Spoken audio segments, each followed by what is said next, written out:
tell you how we gathered the documentation and how we actually documented it. Our process for reviews and how we adjust to change, maybe? Just a little bit? Okay. So SROA Capital, we are a private investment firm. We specialize in real estate, so kind of like a property management company, but very large scale.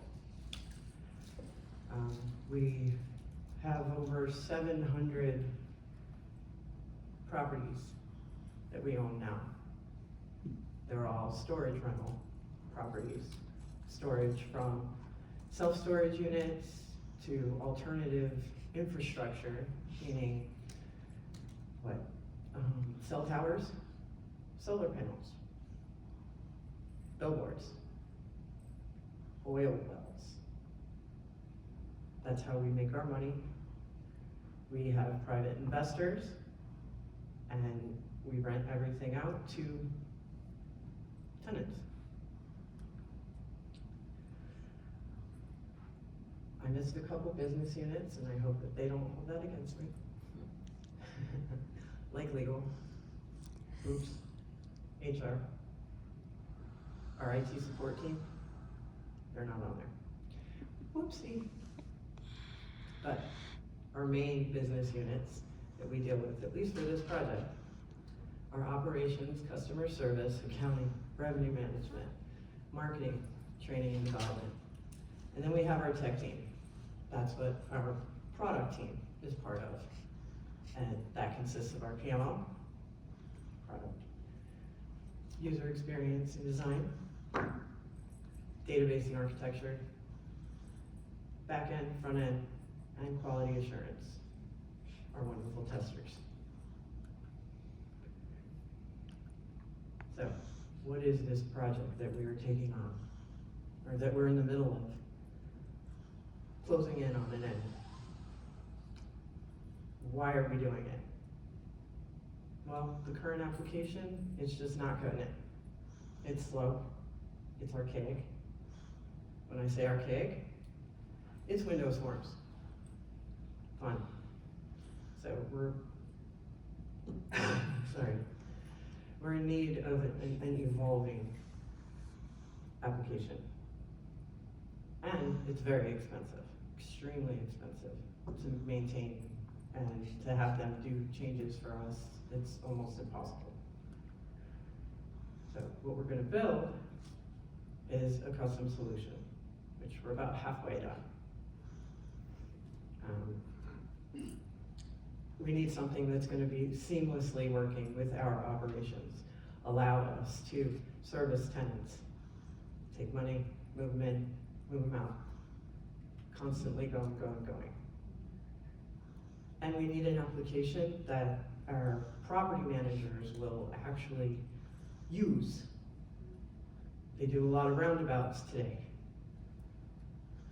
We don't want to build it that way. We don't want to allow them for shortcuts, because that could put us out of compliance. Sorry. It's going to be an agile application, allowing us to make modifications faster without the need of calling up a third party, asking for help, having them do all of the migration of the new acquisitions. Let our people, our operations support team, build stores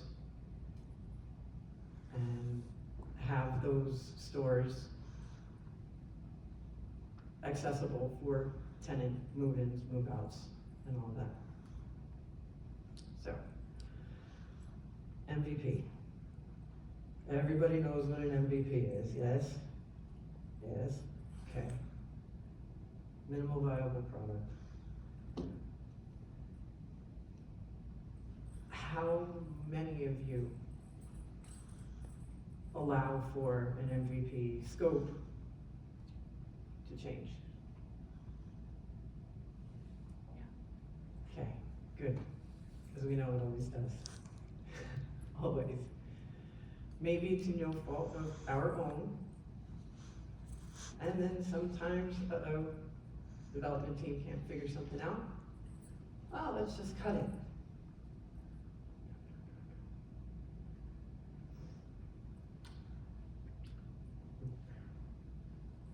So an MVP is supposed to reduce risk.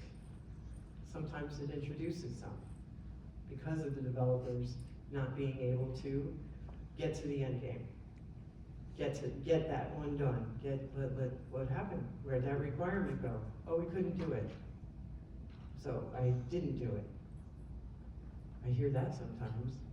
Like, did you understand what we were asking for? No, not really. How come you didn't ask any questions? Okay. It's also supposed to save time and money. This project's taken a little bit of time. A little bit more than our executive team would have liked, but it's getting done. Validation of market demand.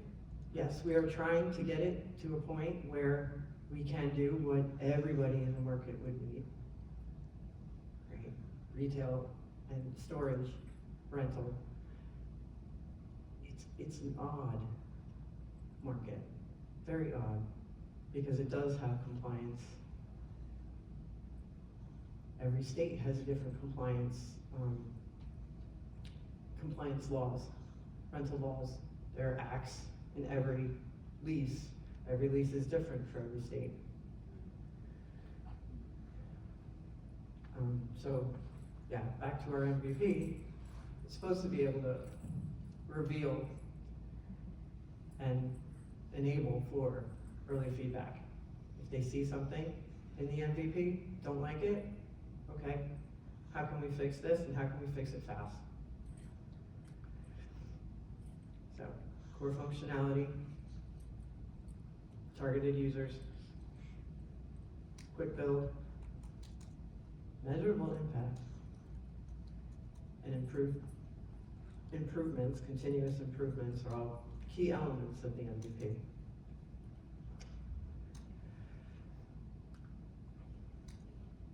Now, we're supposed to work with our designated resources. We have one PM for a project that spans 7 different modules. And within each of those modules, there are at least 4 different large features, very large features. They can still even be broken down further. But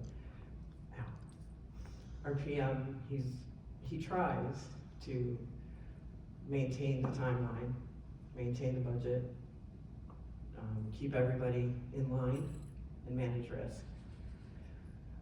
Our product owner, originally when I joined the company 2 years ago, was our software development manager.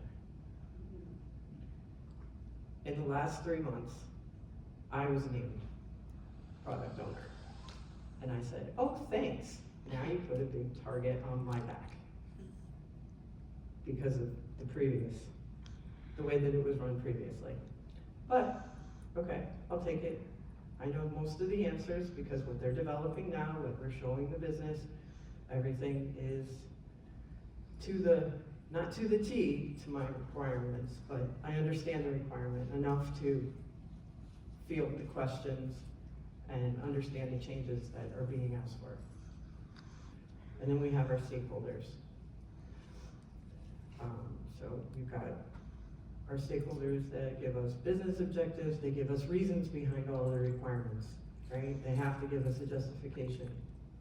I'm asking why 50 million times, and they give me the reasons why.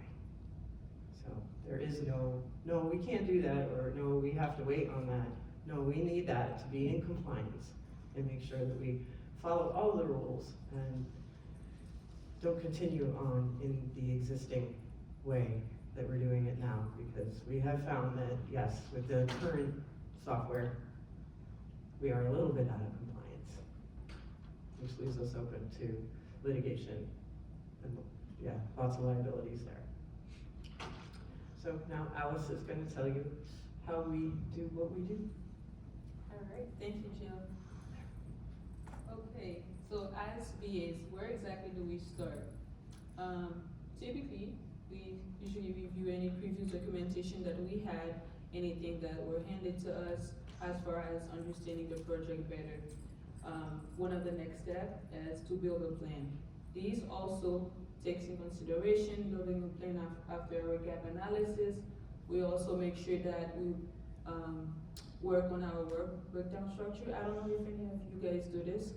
It's one of those ways where you make sure you basically have the times aligned for the identification of the stakeholders, when you need to gather those requirements, the different peer reviews with BAs, designers, the dev team, and also the business.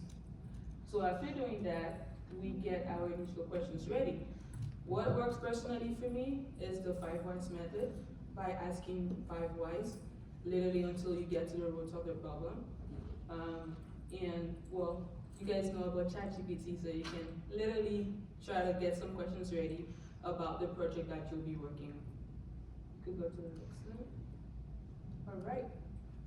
But how do we do this? Well, we try to identify our key processes. We make sure that it is feasible. We talk with our dev team. We also make sure that it'll fall under the different priorities.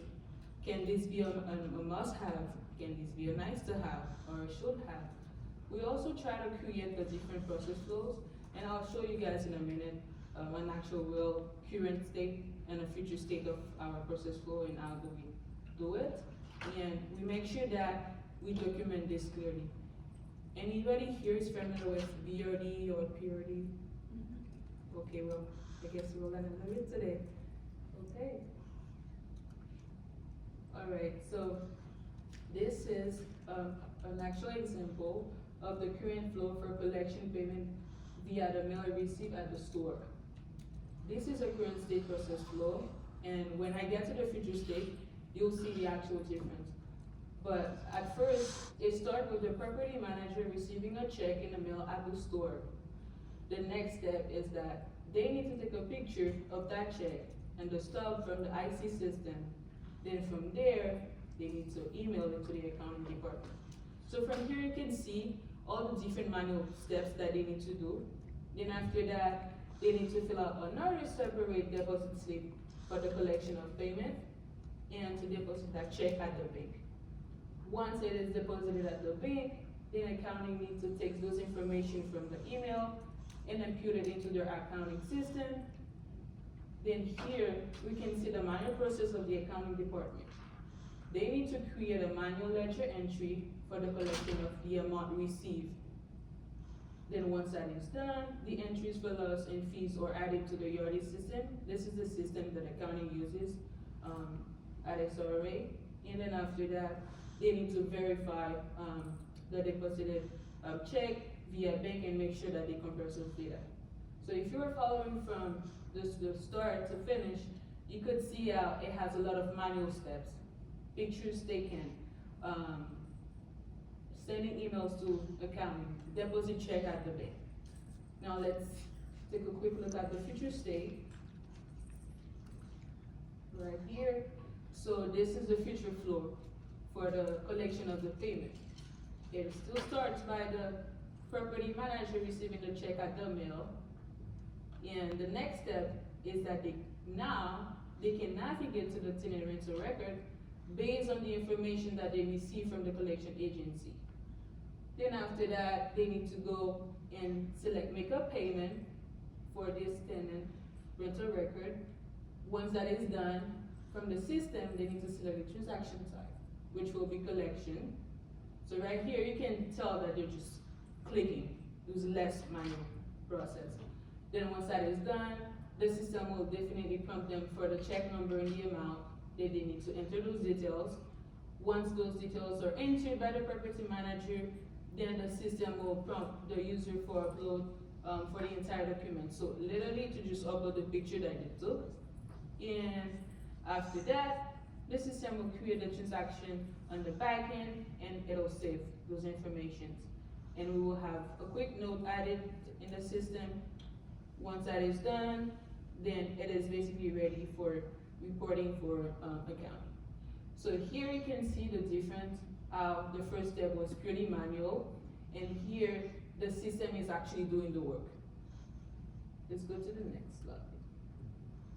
All right, what are we breaking down? Well, we're trying to break down the requirements into smaller chunks, smaller pieces that the BA can understand, the business can understand, and also the dev team can understand, including the different designers as well. So since you guys are not familiar with BRD, standing for Business Requirement Documentation, in the first picture, I'm not sure if you can zoom in, but it's basically, well, we have the introduction where we talk about the purpose of the document, the project summary, the project scope, the different resources for the project scope, and so on. And in the second picture here, in our first column, we usually have our business requirement ID. We use requirement yogi for traceability purposes. It kind of helps us to know, to give a specific number to each requirement line item. And our second column is literally the easiest part. The system shall do this, or the system will do this. And then we have the category, meaning what category that requirement falls under. And then we need to make sure that we outline the specifications. So under the specification, we talk about the different security levels. If there's none, we just type non-available. And if there's any, in this scenario, we have property manager or higher. It could be different users. We just list them if it's more than a specific user. Then we also have our business rules. Some requirements just don't have business rules, but most of them we make sure that we outline those and that we give a little bit of what and the why here. This is mainly the what and the why. And then we have our priority here that could either be must have, should have, nice to have, won't have, that we barely use. We don't use won't have at all, but this is it. And any out dependencies, we literally just write them down here. The next slide is the product requirement documentation. So after building our business requirement documentation, this is the next step. Each of those documentation, they go under an actual review. And in the following slide, I'll show you guys the different reviews that we have for each of them. But basically the first picture is typically the same. It's just an introduction. It covers purpose, scope, references, the different sources. And in the second picture, if you can zoom in a little bit, okay. You'll see here, the first two columns, again, we use requirement yogi just for traceability purposes, and it actually works where you can, sometimes we have one product requirement or like one business requirement documentation, and it could just generate different product requirement documentation. So it just to show you how we literally try to break it down and get to the root. Then after that, we have our component, feature, and function. In this example, for the first requirement, it's literally migrate tenants data, and so on. So we have that for all of our user stories. And we have the user story here. We have our product requirements and the Jira story. The reason why we have it like this is because, well, from Confluence, it's easier when you're creating tickets. You can just literally scroll and it creates tickets in Jira for you. And we have the Jira story part where we just add all of them here just for traceability purposes. So the product requirement, that's a little bit deeper. It's not the how. We're not telling the developers how to do it, but it's a little bit of the how. So it's the what is that, here's why, and here's how, a little bit of how you could do it, but this is a damn decision at the end of the day. The next slide. And you can also see that in our user stories, we're actually putting a lot of the acceptance criteria right in there, given when that. Yeah, and sometimes, yeah, those scenarios right there, we have them. Given when that. And then here's all the others. Right. Cool. Next. Okay. Another type of documentation that we have it's the product specification documentation. It's like a combination of all those two documents. It's typically used for project in smaller scope. So same stuff, it's the different IDs. We have the requirement line item, we have the component, the column for the priority, a column for the business rules if there's any, and then the specifications. So from there, we outline the security and access level, we also outline the business rules, we also outline a little bit more information to the requirement, and sometimes we also have the scenarios, the different use cases for each requirement. If you go to the next one, if there's any visuals that we created or any prototype, we add those links here, or we literally just make sure it's there. And any inbound dependencies or outbound dependencies, those should be listed here as well. And once those tickets are created, those tickets numbers are added here as well in the JIRA issue file. So those are the different documentations that we create, as mentioned, BRD, PRD, and PSD. And all the workflows. Yeah, the workflows that we have, the current state, the future state. Okay?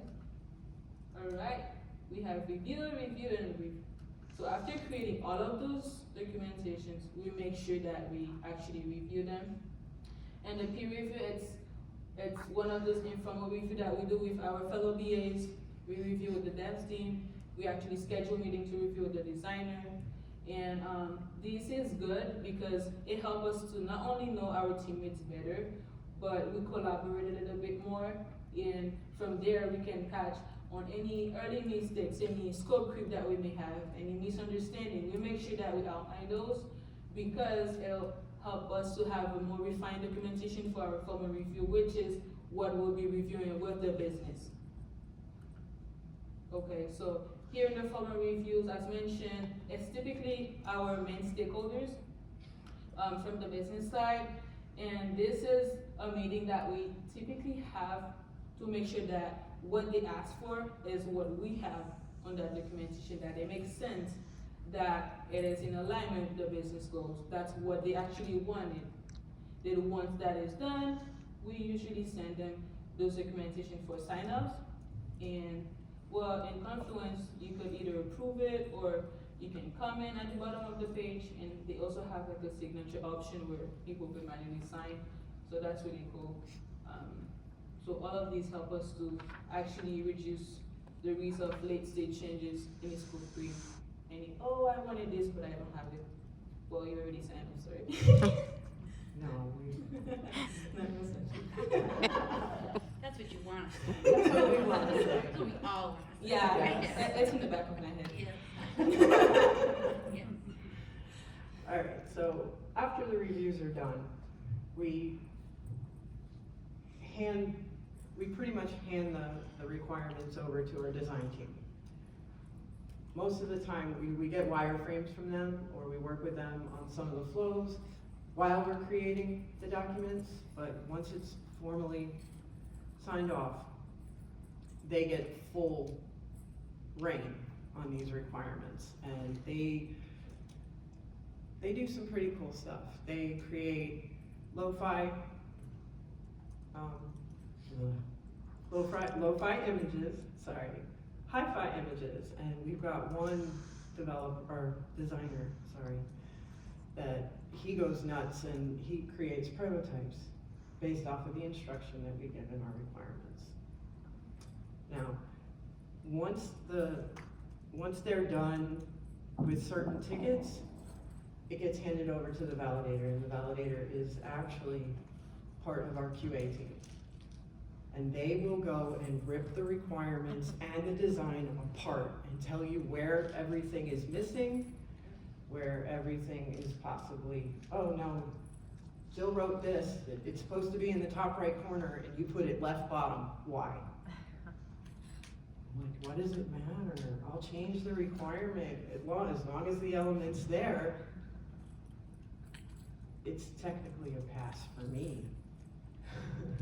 But yes, I will go back and I will update the ticket, update the documents, all of them. And then, once it gets past that stage, then it goes to back-end development, and database, he goes nuts on these things right at PR. Once the PRD is handed to him for review, he starts creating his DDX.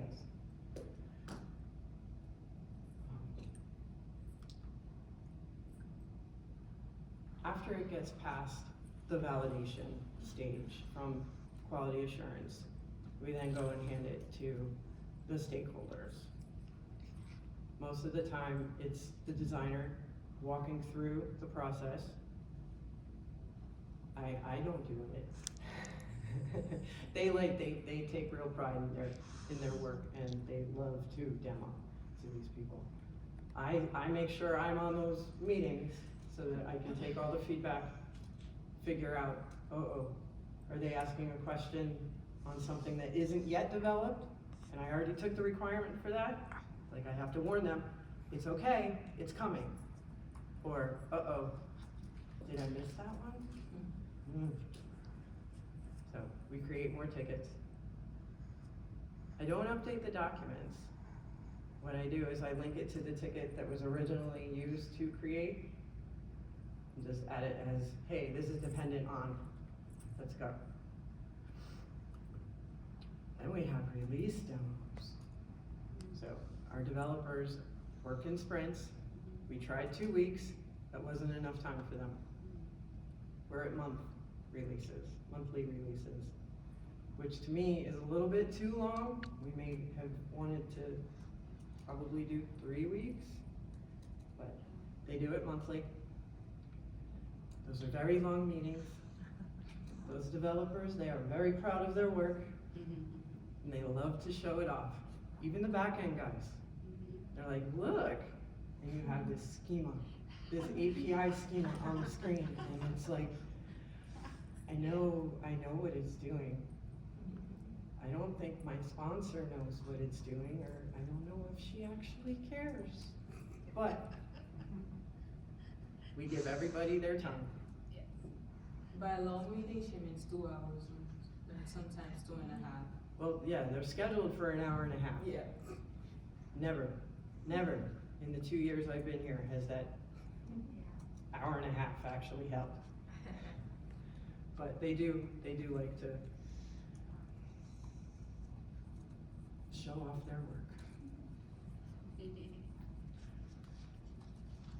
Now we're at the point where we're doing beta validation. So we have a whole beta environment that's going to be our production environment once we fully release our MVP. Beta has everything that's been developed so far, like full on developed. There are front end, back end, the database. All the data's been migrated that we've asked for that specific module that they're validating. We don't use the word test, because they're not actually testing it, they're validating it. They're given the BRD and said, okay, you can validate X, Y, and Z requirement. Why? Because it's fully developed.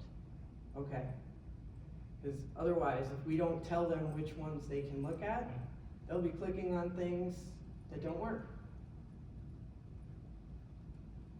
The other back-end stuff's not done yet. Or the new front-end screens for that workflow that you're trying to enter into isn't available yet. It's coming in a follow-up release. We're planning on user acceptance testing. That hasn't started yet. That's gonna start in August. August or September, once MVP's done. That date's been shifting a little bit. So in the meanwhile, our QA team is working to make sure that everything is good to go, and they have been creating automated test scripts that we use test them, and they base it off of the requirement and any other use cases that they've determined, hey Jill, you didn't add this in here, but I'm gonna test for this anyways. It still falls under the requirement, but it could be a little deviation. And we need to make sure that if they try to do it this way, that it actually still works. Okay, cool, totally automated. And what it does, the tool's really cool because it takes pictures every time it runs. Right? Automated testing, you can do your smoke testing, you can do your regression testing, and other validations. We have very robust processes, it's just everything right now is in flux and stressful, and it's like, I'm sure all of you have seen this happen before. But everybody deals with it as best they can. And now, Alice is going to talk a little bit about our change management. Okay, so by change management, we actually mean to keep our stakeholders informed. Well, how do we do that? We try to be transparent with them. Any little change that we have in our documentation, we make sure that we let them know either by sending them an email, or we Slack them, using Teams, or we literally just schedule Teams meeting. And we also do the same for our inner stakeholders, our designers. Since we use Jira and Confluence, we could either tag them or leave a comment, and we make sure that, you know, they see those. So we literally maintain those documentation. By using Confluence, they keep a history of what you had before and what you changed, so you can see that as well. In the next step, we'll talk about communication out. It is key. It is key to have a good relationship with our external stakeholders, keeping them happy, being transparent with them, and we do the same for our inner stakeholders. Literally being transparent with them. Hey, this has changed, we need you to update this.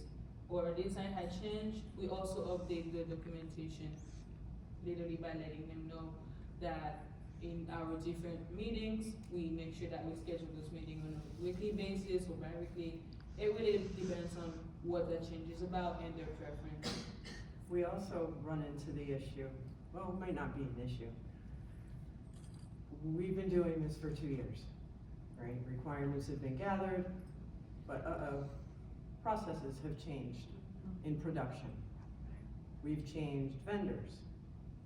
Our auctions aren't handled by the same third-party vendor anymore. That forced a change in the existing system to how we actually schedule the auctions and all the steps that are needed to complete that. And how is that gonna affect us? Well, I wrote the requirements a little bit higher level to make sure that it wasn't specific to a vendor. But there are instances where, the requirement was fine to begin with because we based it off the first vendor. I based it off of them, I didn't write it like specific to them. It's just, that was the process that we were following at that moment. The process had to change going to the new vendor. But they're gonna have a separate API for us, for the new tool, that's gonna bring them back to the original way of scheduling. So it kind of worked out where I'm not gonna have to make any changes to the requirements because we have it in the steps the right way. It's just the way that they're integrating with the new vendor, with the old system. That's what's forcing the change for right now. And they recently went live with that, like last week. So the training and development department, I've partnered with them very heavily to make sure that, hey, this is how it's gonna happen going forward. We're cool with that, right? You're okay with creating those training and development, all the training sessions. You're gonna have to recreate it. She understood that. She knew that from the beginning. I was just reminding her. So those are just some of the issues that we've come into, but not had to do too big of workarounds. And besides keeping them informed, when we have a change, we also ask them for feedback. Hey, let us know if you feel like we're missing something or you wanted to add something. Even if they already signed up for something, where we make sure that we keep the floor open for feedback and any suggestions that they may have. It's just good for active collaboration.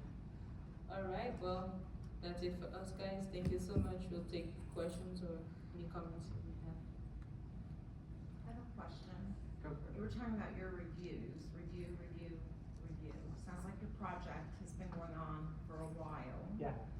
So, do you encounter, first of all, when you review your requirements, do you go through them line by line, or do you send them out and say, review these, come to this meeting with questions, or send your feedback? What does your review process look like? Okay, well, I'll take that. Okay. Okay, well, when it comes to the peer review, I personally, well, that's what we've been doing, right? We've been sending emails, if it's the fellow BAs, because they start with the BAs, we send email, hey, can you please peer review this? Please leave comments and questions that you may have, then I'll see them, and then we will have like an actual call, going line by line for each of those comments. And then we do the same for our dev team, even if it's kinda hard to get them to.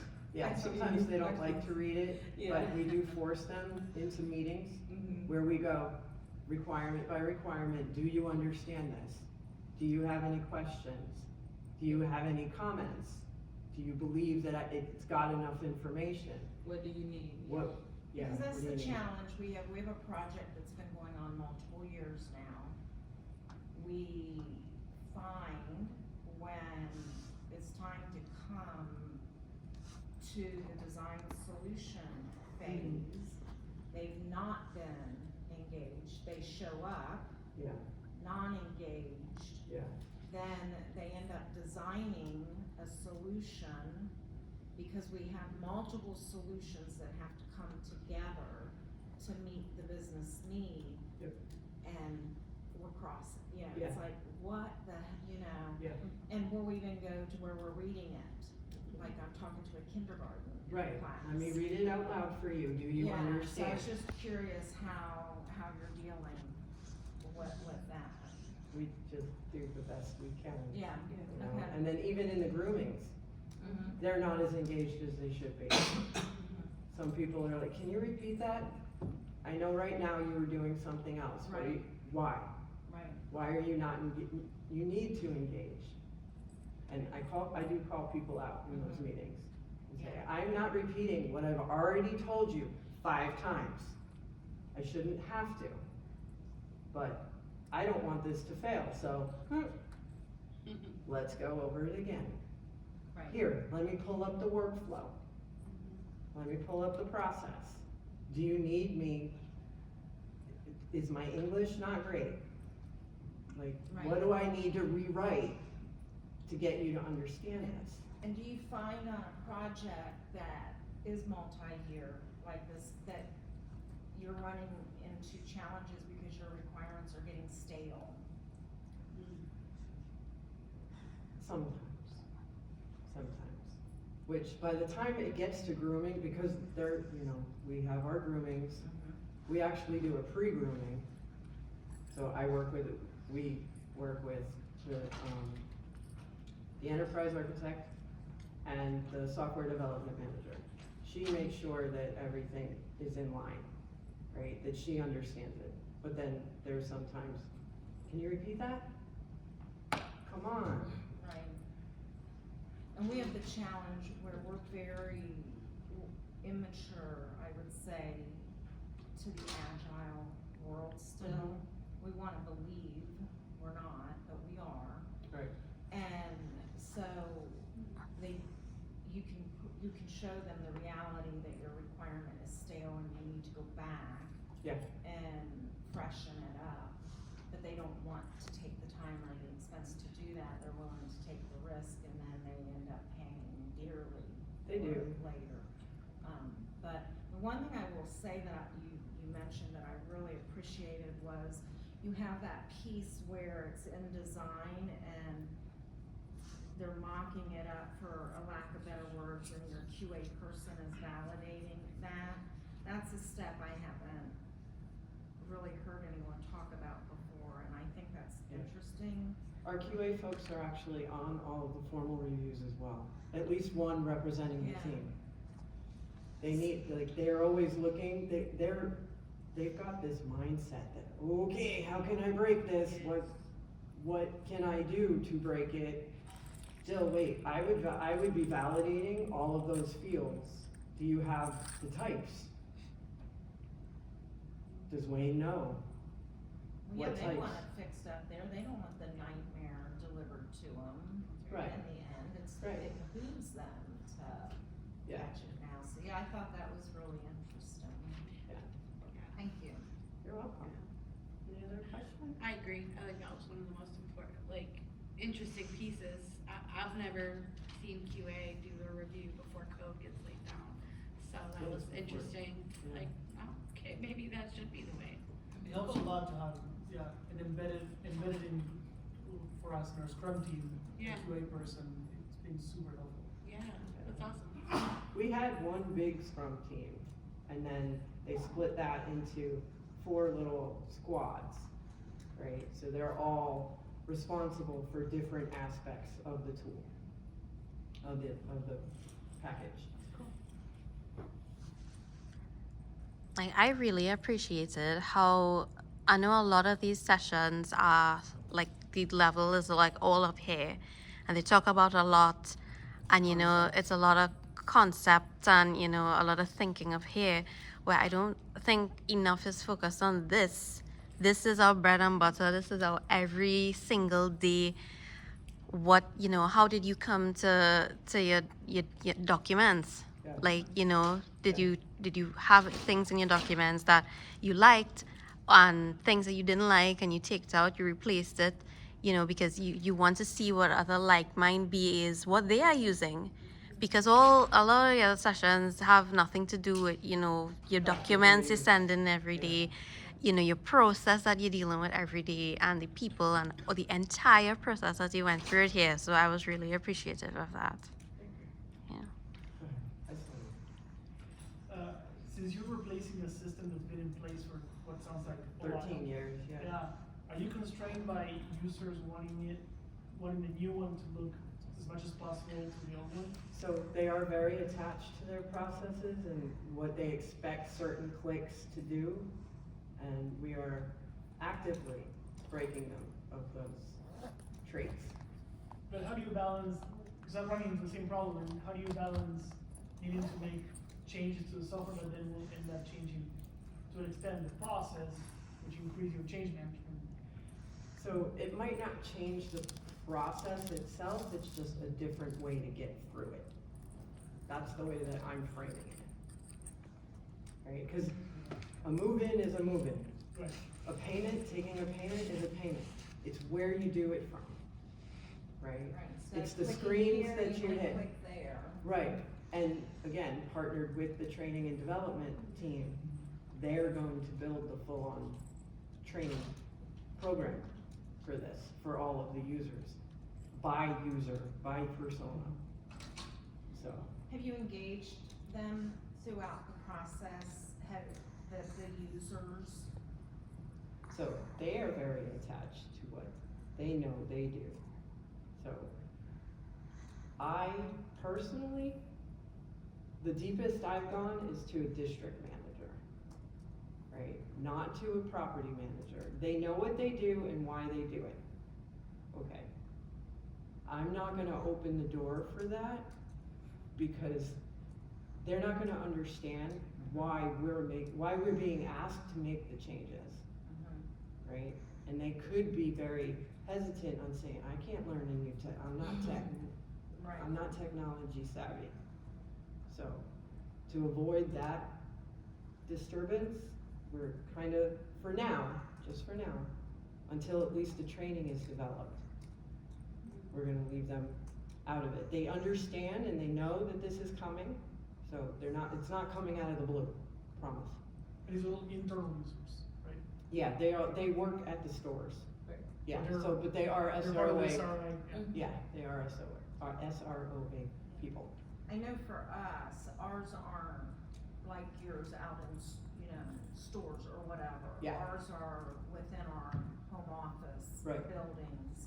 Right. For us, we engaged the users very closely throughout it, so they felt as if they were a part of the change throughout it, so they weren't as resistant to it. So we brought them along, we're bringing them along through the journey with us. For us, it's external users. And I think it Right, makes so it a that's lot a huge harder. difference, yeah. Makes a big difference. Thank you. No problem. Yeah, you guys did a great job, thank you. Yeah, thank you. Yeah.